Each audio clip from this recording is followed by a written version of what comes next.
I'm going to introduce Dimitri Khalezov. He's a former officer in the Defense Ministry of the former USSR. He presents his book to the world today, and he presents it with two credentials. Firstly, he was a technician in the field of nuclear munitions. Secondly, he's acknowledged, apparently by the FBI, as a material witness. Dimitri, tell us something about yourself. Good morning. Okay. I was a commissioned officer at the 12th Chief Directorate of the Defense Ministry of the Soviet Union. And the 12th Chief Directorate was an organization responsible in the Soviet Union for nuclear testing and technical maintenance of the entire nuclear arsenal of the state.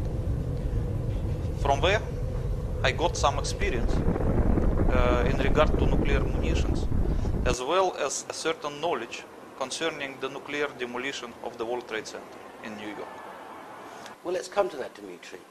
Do you have anything to identify yourself as an officer in that directorate? Unfortunately, I'm not at my home in Russia now, and most of the documents are at my home. I might have a few. You know, one of my photographs, the color photograph in the military uniform, is in the book.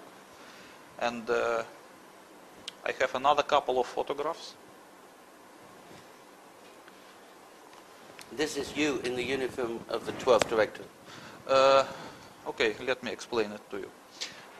You know, the 12th Chief Directorate, because it's considered to be a nuclear arsenal of the state, they usually wore gunnery uniform, like artillery uniform, as being arsenal.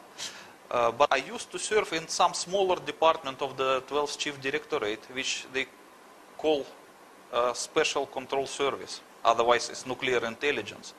And in that particular department, they wear aviation uniform. That's why my uniform is like a pilot uniform. You know, that this was tradition from the beginning of this service, because the first nuclear explosions, the first nuclear tests were in atmosphere.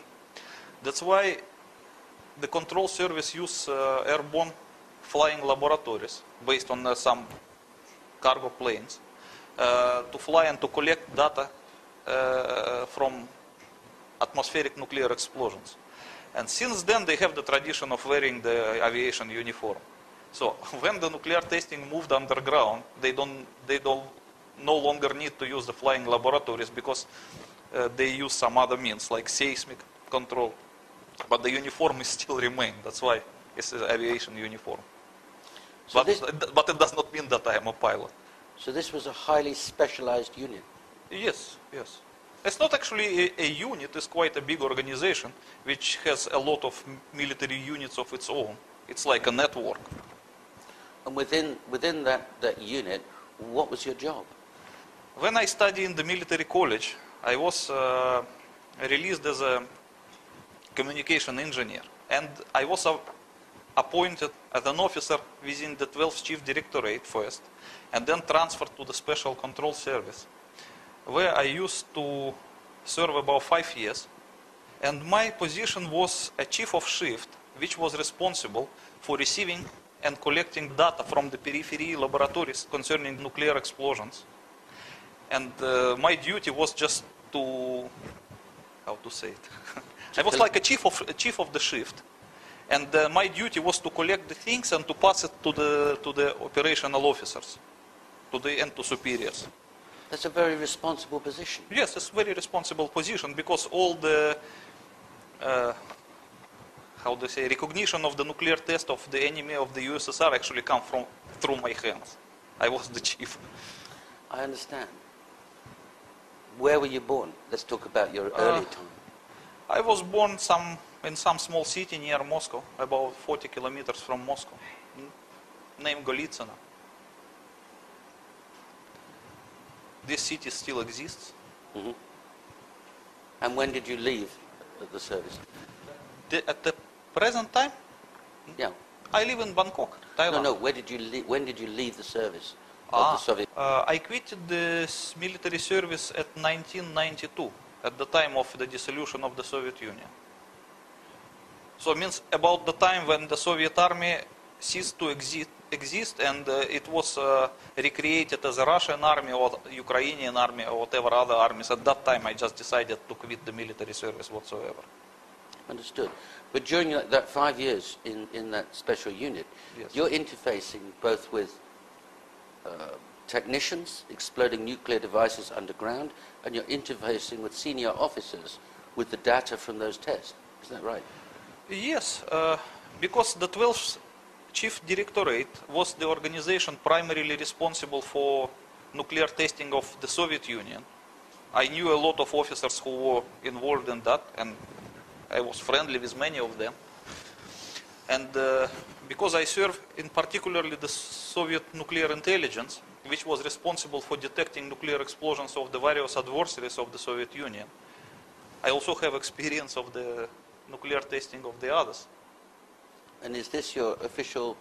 Yeah, that is one of the very few military documents that I managed to keep with me. It's,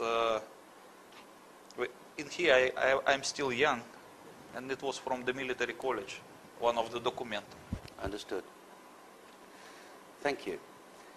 You describe yourself in your book as a big fish in the story of September the 11th.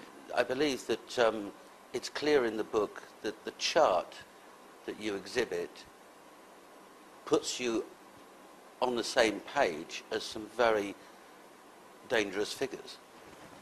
You understand. You mean this Yes. one? Yes. Well, Take us through the chart. you know, it would not be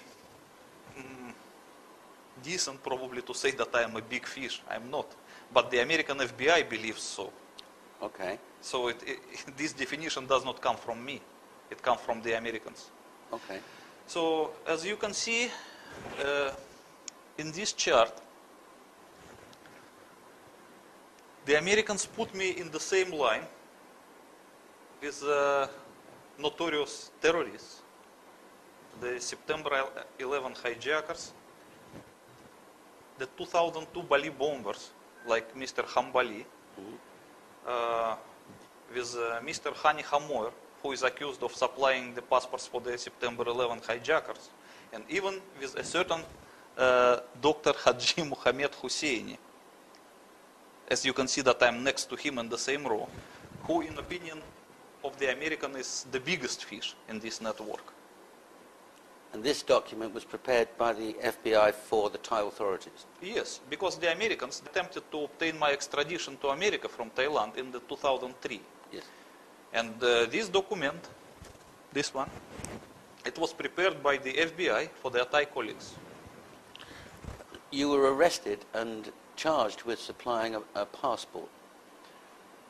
Well, yes, I was arrested